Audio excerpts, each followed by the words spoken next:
Shalom kekasih-kekasih Tuhan. Renungan pada hari ini berjudul Anaknya. Sebelum kita mendengarkan renungan pada saat ini, marilah kita sama-sama mengawalinya dengan berdoa. Bapa, di dalam nama Tuhan Yesus Kristus, ya Roh Kudus, Engkaulah kekasih kami dan kami senantiasa merindukan sabda-Mu yang meneduhkan hati kami dan menuntun jalan-jalan kami. Dalam nama Tuhan Yesus Kristus kami sambut berkat firman-Mu. Amin. Firman Tuhan pada saat ini terambil dari Yesaya 49 ayat 15. Dapatkah seorang perempuan melupakan bayinya sehingga ia tidak menyayangi anak dari kandungannya? Sekalipun dia melupakannya, aku tidak akan melupakan engkau. Kekasih-kekasih Tuhan, di dunia ini kebanyakan dari orang tua tidak akan tega kalau melihat anak-anaknya itu hidup dalam kesengsaraan, kesedihan, kesusahan, ataupun penderitaan. Tanpa anaknya minta bantuan pun, orang tua itu biasanya akan segera membantu dan berupaya agar anaknya bisa segera lepas dari persoalan dan permasalahan yang dihadapinya. Apalagi anaknya itu mau datang meminta pertolongan kepada orang tuanya. Pastilah dengan segala daya dan upaya orang tua itu akan memberi pertolongan pada anak-anaknya. Kalau kita sebagai manusia jasmaniah saja tahu bagaimana memberi yang terbaik buat anak-anak kita, apalagi Tuhan sebagai Bapa kita, saudaraku, pastilah Tuhan tidak akan memberi kita batu ketika kita meminta roti, dan Tuhan tidak akan memberi kita ular ketika kita meminta ikan. Tuhan pasti akan memberikan segala sesuatu itu yang terbaik menurut Tuhan bagi kita. Seperti yang dikatakan Matius 7 ayat 11. Jadi jikalau kamu yang jahat tahu memberi pemberian yang baik kepada anak-anakmu, apalagi Bapamu yang di surga, Ia akan memberikan yang baik kepada mereka yang meminta kepadanya.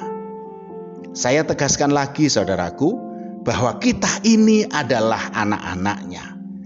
Jadi tidak mungkin kalau Tuhan Yesus Kristus itu meninggalkan kita, karena kita ini anak-anaknya. Dia berjanji, walaupun orang tua jasmani kita melupakan kita, bahkan meninggalkan kita, namun Tuhan tidak akan melupakan kita. Itu adalah janjinya Tuhan, saudaraku. Ketika Tuhan melihat kita sebagai anak-anaknya sedang mengalami masalah dan membutuhkan pertolongan, pastilah Tuhan akan segera mengulurkan tangannya memberi pertolongan kepada kita. Roma 8 ayat 28 mengatakan, kita tahu sekarang bahwa Allah turut bekerja dalam segala sesuatu untuk mendatangkan kebaikan bagi mereka yang mengasihi Dia, yaitu bagi mereka yang terpanggil sesuai dengan rencana Allah. Saudaraku, kalau hari-hari ini kita merasa sepertinya doa-doa kita ini tidak didengar oleh Tuhan, dan ketika masalah itu datang, Tuhan seakan diam dan membiarkan saja dan bahkan tidak mau menolong kita.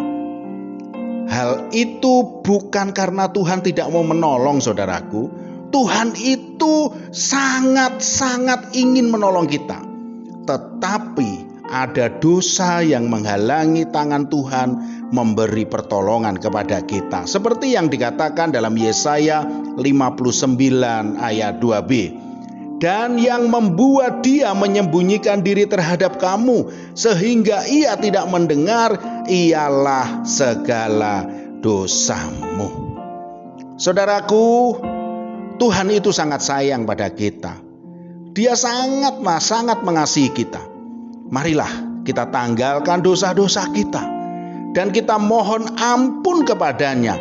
Kita datang kepadanya kembali, maka pertolongan dan campur tangannya yang ajaib itu pasti akan diberikan Tuhan bagi kita. Amin. Mari kita berdoa. Bapa, di dalam nama Tuhan Yesus Kristus, ya Roh Kudus, kami tahu Engkau begitu mengasihi kami. Untuk itu masuklah dan tinggallah dalam hati kami, agar kami senantiasa mengalami sukacita di dalam-Mu. Dalam nama Tuhan Yesus Kristus. Amin. Selamat beraktivitas dan tetap semangat.